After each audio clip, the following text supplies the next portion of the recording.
Unemployment's been over 9% now for a while, but amongst university graduates, it's as high as 56%.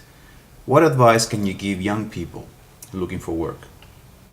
I think a couple things you can advise graduates. This is not 5 years ago. I think they figured that one out. They're not going to get the salaries. Most likely, their salaries are going to be 10 to 15% less, or maybe more.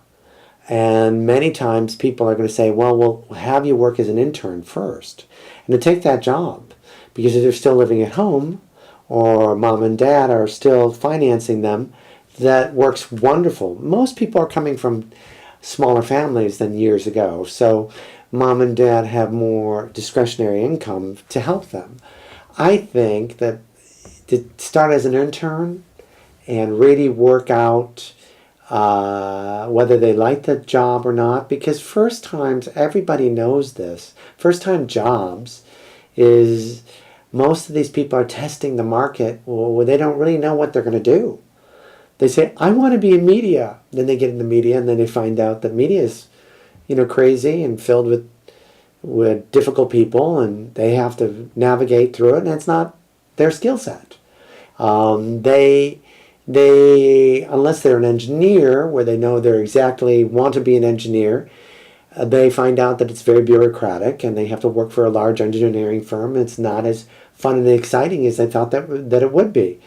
First 5 years of a person's career is they're bouncing all over the place, and because the college graduates tend to be pampered more, they have a harder time adjusting to taking orders. They're having a harder time adjusting to competitive environments. They're not as flexible.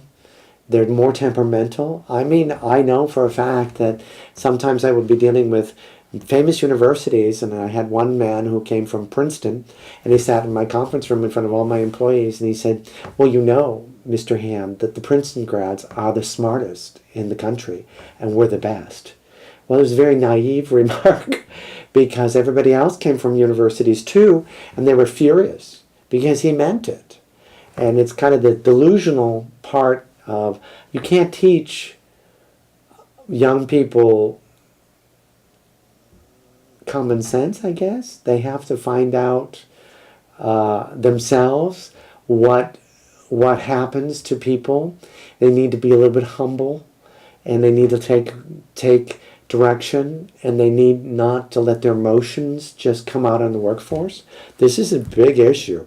I think Americans have become terribly emotional on the workplace, thinking that this is their mother and dad hiring them, and it's not. They're not going to tolerate craziness or temperament, people losing their temper on the workplace. It's just no longer acceptable. It will never be acceptable. It never was, but young people tend to do more of that.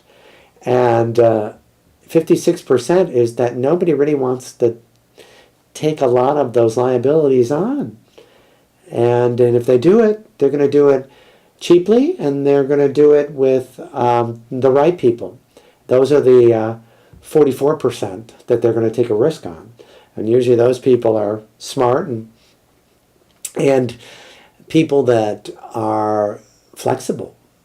Because, it's not uncommon, and you can ask many HR people that will say to you, I've had the parents negotiate for their children's first job. Now, that's ridiculous. I would be so ashamed if my mother got on the phone and negotiated my first job coming out of college. I was just happy to get a job and that I would not have to be dependent on my parents. But these are an entitled generation, and not a happy generation either, because they can't think on their own.